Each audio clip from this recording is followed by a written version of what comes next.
Hello बच्चों, आप लोग कैसे हैं। हम लोग आज फर्स्ट चैप्टर का स्वयं करो करेंगे। फर्स्ट चैप्टर का जो इंट्रोडक्शन पार्ट है वो हम लोग इसके पहले वाले ऑनलाइन क्लास में कर चुके हैं। तो उसी बेसिस पर हम लोग कुछ क्वेश्चंस करेंगे। पेज नंबर 7 में स्वयं करो है 1.1, उसका कुछ क्वेश्चंस करेंगे, बाकी का आप लोग कीजिएगा, ठीक है। फर्स्ट क्वेश्चन है, परिमेय संख्या किसे कहते हैं। लिखे 4 परिमेय संख्या लिखे। अब परिमेय संख्या किसे कहते हैं ये पहले वीडियो में बताया है। 4 परिमेय संख्या खुद की मर्जी से लिख देना है। अब परिमेय संख्या में तो सारा सब कुछ आता है, तो कोई भी संख्या लिखोगे वो परिमेय संख्या कहलाएगा, ठीक है।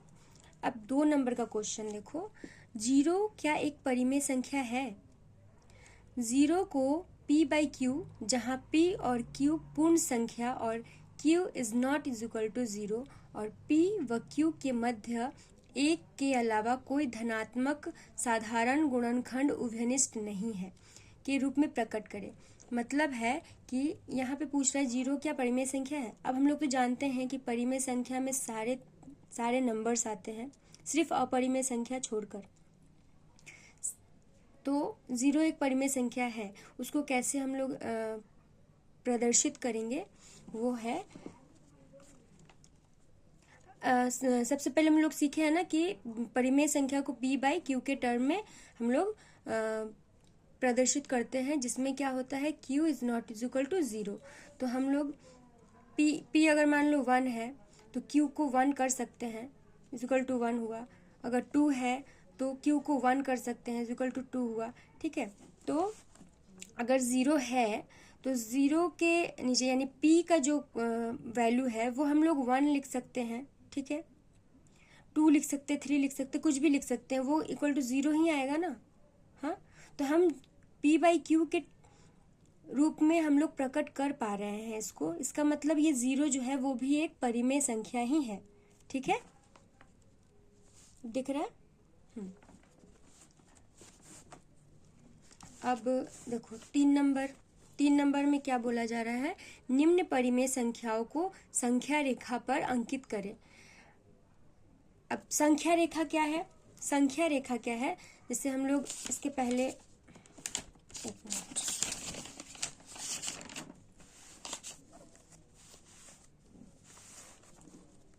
ये 0 के पहले जितना भी नेगेटिव नंबर्स है और 0 के बाद जितना भी पॉजिटिव नंबर्स है उसे हम लोग एक लाइन पर दिखाते हैं, वो हुआ हमारा संख्या रेखा, ठीक है।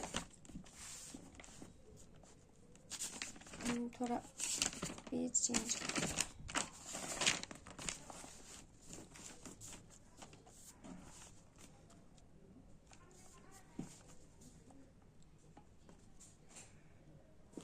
किसको हम लोग इसमें कोई दो संख्या हम दिखाएंगे, बाकी का तुम लोग खुद से करोगे। सबसे पहले संख्या रेखा बनाएंगे। 0 1 2 3 4 5 6 7 8 एंड सो ऑन। इसके पहले -1 -2 -3 -4 -5 -6 एंड सो ऑन, ठीक है। अब हमको इसमें 1 नंबर जैसे 7 नंबर को हमको संख्या रेखा पे दिखाना है, तो ये हुआ हमारा, यहाँ पे बड़ा सा डॉट करेंगे, ये हमारा 7, ठीक है। या फिर इसको हम लोग ऐसे बॉक्स करके यहाँ पे दिखा सकते हैं। अब दूसरा देखो, दूसरा हम 3/5 को दिखाते हैं, ठीक है। चलो 3/5 है, ये तो भिन्न में है। अब भिन्न में है तो यहाँ पे तो हम लोग होल नंबर में देख रहे हैं। अब इसमें 3/5 कहाँ आएगा हमें तो पता नहीं है, तो इसके लिए हमें क्या करना है, 3/5 को भाग देना है, ठीक है। अब 3/5 को भाग देने के लिए 5 बड़ा है 3 छोटा है, तो सबसे पहला हमारा काम यही होगा ना, 0 पॉइंट देकर एक 0 यहाँ पे लेना। तो अब क्या है देखो, कितना बार में कटेगा, 6 टाइम्स 5 × 30, यानी 0.6 वैल्यू आ रहा है। 3/5 का वैल्यू 0.6 आ रहा है। अब 0.6 मतलब क्या है, 1 से छोटा ही है ना, और 0 से बड़ा, तो 0 से बड़ा और 1 से छोटा, यहीं पे कहीं पे आएगा। ठीक है, और हम लोग ये जानते हैं कि 0 से 1 तक का जो जैसे स्केल में होता है ना, 0 से 1 तक के बीच में लाइंस रहते हैं। 1 2 3 4 5 6 7 8 9 9 लाइंस रहते हैं, और ये दोनों मिलके ये पूरा 10 तक काउंट होता है। अब 0.5 अगर होता तो क्या होता, देखो 0.1 2 3 4 5 5 आता, तो 0.6 कहाँ पे आएगा, 5 के बाद वाले में। जैसे मान लो इसको हम बड़ा करके दिखाते हैं। ठीक है, जैसे मान लो यहाँ पे 0 है और ये यहाँ पे 1 है। ठीक है, इस बीच में 5 होगा, 0.5 होगा। ठीक है, 1 2 3 4 1 2 3 4 5 6 7 8 9 हुआ। इसका मतलब इस बीच में पूरा 10 तक काउंट होगा। उसकी ये जब 10th नंबर आएगा तब ये 1 पूरा होगा।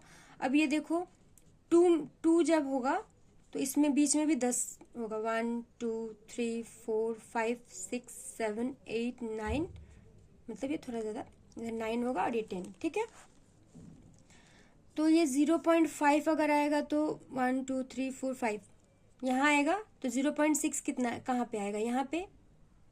ठीक है, तो ये है 0.6। 0.6 इसको हम लोग ऐसे दिखा सकते हैं।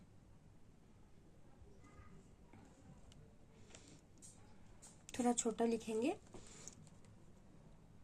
या फिर इसमें ऐसे भी दिखा सकते हैं, एरो देकर 0.6 लिख सकते हैं। ठीक है, तो हमें संख्या रेखा पर अंकित करने का ये तरीका है, हम लोगों ने सीख लिया। अब देखो ये माइनस वाला टर्म है।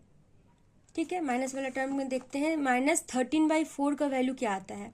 -13/4 का वैल्यू क्या आएगा, 13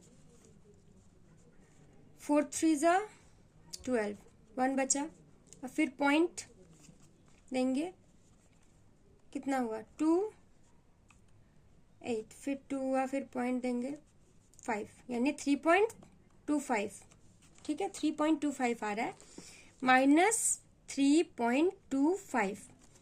अब देखो, अब हम लोग अगर संख्या रेखा में दिखाएंगे तो हमें माइनस वाला साइड चाहिए, तो हम लोग 0 इधर दिखा देंगे और इधर 1 दिखा देंगे, और इधर पूरा माइनस वाला टर्म दिखाएंगे। तो हमें -3.25 चाहिए, तो 1 थोड़ा बड़ा करके ही दिखाएंगे, क्योंकि पॉइंट में है ना, तो हमें ये भी दिखाना होगा, पॉइंट वाला पार्ट दिखाना होगा। 1 2 3, ठीक है, ये है 1 -1 -2 -3, ये -4। ये एग्ज़ाम में तुम लोग स्केल से पेंसिल से खींचोगे। ठीक है, और उसके बाद देखो 3.25, अगर 3.5 होता तो क्या होता, इसके बीचों बीच होता 3.5, यानी कि 3.50 होता। ठीक है, तो इसके बीचों बीच होता, ये 25 है, इसका मतलब मैंने 50 का आधा है ना, तो इसके बीचों बीच होगा 3.2। देखो 3.1 1 और 2, फिर 3 यहाँ पे आएगा, तो 3.25, यहाँ पे 2 आएगा तो इससे थोड़ा सा ज़्यादा होगा, ये है 3.2। इस यहाँ पे हम लोग बड़ा सा पॉइंट करेंगे और यहाँ पे एरो देकर 3.25 माइनस में, ये हम लोग यहाँ पे दिखा दिए। ठीक है, अब आगे का क्वेश्चन, 4 और 5 के मध्य 3 परिमेय संख्या लिखे और संख्या रेखा पर अंकित करें। तो 4 और 5 के बीच में 3 परिमेय संख्या लिखना है, यानी क्या कि अब पॉइंट्स में सारा आएगा। पॉइंट्स में 4.2 लिख सकती हो, 4.5 लिख सकती हो, 4.9 लिख सकती हो, मतलब 5 और 4 के बीच में जो भी संख्या होगा पॉइंट में, वो तुम्हारा होगा परिमेय संख्या। तीन परिमेय संख्या लिखना है। वैसे ही ये भी है, ये क्या है, ये रेखा संख्या रेखा पर अंकित करना है। 1 और 2 के मध्य 6 परिमेय संख्याएं लिखें, उन्हें संख्या रेखा पर अंकित करें। ये 1 और 2 के बीच में जितने भी पॉइंट्स वाले संख्याएं होंगे, उसमें से छह संख्याओं को चूज करके कोई भी अपने मर्जी से उसको वहां पे पॉइंट करके एरो देकर तुमको लिख देना है, हो जाएगा। और ये भी वैसे आगे का भी खुद से करोगी, सिंपल है। अब 1.2 स्वयं करें 1.2। अब जो हम लोग इंट्रोडक्शन पार्ट में पढ़े थे, थ्योरी पोर्शन इस चैप्टर का, उसी से तुम लोग ये पूरा समझ पाओगे कि कौन सा सत्य कथन है और कौन सा असत्य कथन है। इसलिए तुम लोग पहले जाके इंट्रोडक्शन पार्ट अच्छे से समझो। बहुत दिन तो हो गया है, तुम लोगों को अगर पढ़ी होगी तो समझ में आ गया होगा। अगर नहीं समझ में आया होगा तो क्लास में ज़रूर पूछना। अब यहाँ पे सेकेंड जो है, अपरिमेय संख्या से क्या समझते हो, लिख देना है। 4 अपरिमेय संख्या लिख देना, इजी है। अब देखो यहाँ पे निम्न संख्याओं में से परिमेय संख्याएं चुने। परिमेय संख्या जो है वो क्या था, अपरिमेय संख्या क्या था, जो रूट ओवर में था वही था ना। तो परिमेय संख्या वो है जो रूट ओवर में नहीं है, जिसको हम लोग p/q के टर्म में रिप्रेजेंट कर सकते हैं। अब देखो यहाँ पे 3 का 1 क्या है, √9। अब ये √9 को हम अगर तोड़ेंगे तो क्या होगा, 3 × 3। अब ये बाहर आएगा तो 3 हुआ। अब 3 को हम p/q के टर्म में दिखा सकते हैं ना, 3/1 = 3। ये p है और ये q है, ठीक है। तो ये क्या है, ये परिमेय संख्या है, यानी जो रूट में नहीं रहेगा, इसको जब हम लोग इसको सॉल्व करेंगे, मतलब इसको तोड़ेंगे, तो रूट नहीं रहेगा तो वो हुआ परिमेय संख्या, और अगर रूट में आ गया तो वो परिमेय संख्या नहीं होगा, ठीक है। जैसे देखो 7 को तोड़ नहीं पाएंगे ना हम लोग, रूट नहीं हटा सकते ना इसमें, तो ये हमारा परिमेय संख्या नहीं है, ये हुआ अपरिमेय संख्या, ठीक है। ये 50 जो है, 50 को तो नहीं तोड़ सकते ना, तो ये 50 क्या है, अपरिमेय संख्या, ठीक है। तो हमें सिर्फ और सिर्फ परिमेय संख्या चुनना है। तो सबको हमको तोड़ के देखना पड़ेगा कि कौन सा रूट खत्म हो जा रहा है और कौन सा रूट में रह रहा है। तो वो हमारा जो रूट में रहेगा वो अपरिमेय संख्या है। अब देखो संख्या रेखा पर √5 को अंकित करें। अब देखो हम लोग संख्या रेखा में तो ऐसे 1, 2 को दिखा सकते हैं, पॉइंट को दिखा सकते हैं, लेकिन √5 को कैसे दिखाएंगे, √5 का वैल्यू होता क्या है हमें पता है, नहीं पता है। तो हमें इसको संख्या रेखा पे ही दिखाना है। तो देखते हैं क्या होता है। 4 नंबर, √5 को संख्या रेखा पर दिखाना है। अब सबसे पहले इसको हम लोग तोड़ेंगे। जैसे संख्या रेखा पहले दिखाते हैं। ये पॉजिटिव है ना, यानी पॉजिटिव की तरफ ही जाएगा, तो हम 0 को थोड़ा लेफ्ट साइड में रखेंगे क्योंकि हमको पॉजिटिव की तरफ ज़्यादा जगह चाहिए। ये 0 है, ये -1 है। अब देखो 0, 1, 2, 3, 4, 5, 6, 1, 2, 3, 4, 5, 6, ठीक है।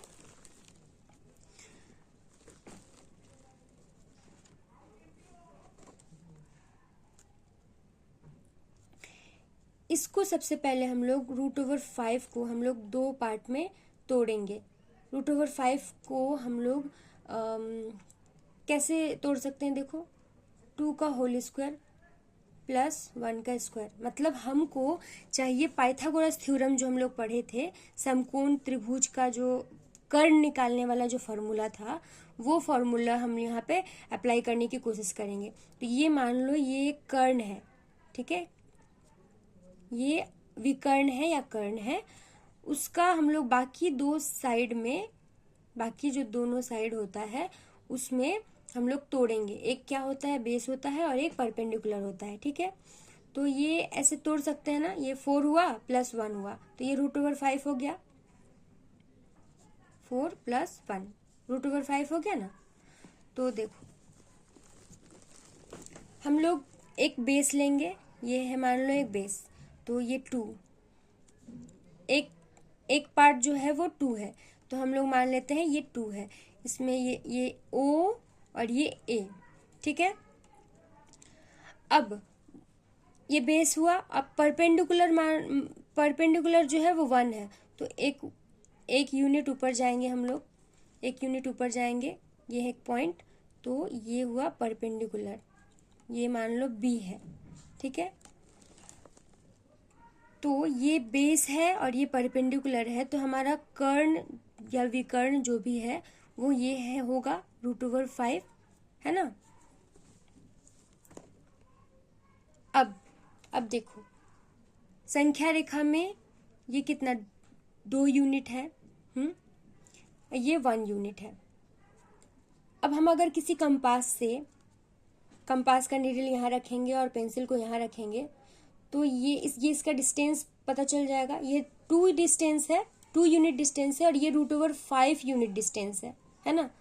तो कंपास से जब हम इसको माप कर हम इस लाइन पर संख्या रेखा पर कट करेंगे, तो ये देखो इससे थोड़ा बड़ा आएगा, यहाँ पे आएगा, यहाँ पे कट होगा, इसको थोड़ा ऐसे चाप खींचेंगे, ये हुआ ये मान लो C हुआ, ठीक है। यानी √5 का जो वैल्यू होता है वो 2 से थोड़ा ज़्यादा होता है, ठीक है। अब संख्या रेखा पर अंकित हो गया ना, इतना ही करना था। ये जो है OC जो है ये हुआ √5, ठीक है। OB भी तो √5 है। ये संख्या रेखा को C बिंदु पर काट रहा है।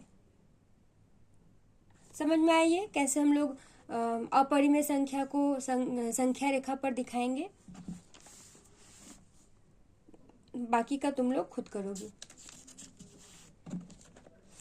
और अगर कुछ प्रॉब्लम हुआ, कोई डाउट हुआ, तो स्कूल में आके पूछोगे। इतना करो और नेक्स्ट हल करें। एक्सरसाइज 1 है, ये हम लोग नेक्स्ट वीडियो में सीखेंगे, ठीक है। और जितना हम पढ़ाए हैं वो सारा कॉपी में नोट डाउन होना चाहिए, और उससे रिलेटेड जो भी होमवर्क है वो सारा करना होगा, ठीक है। बाय।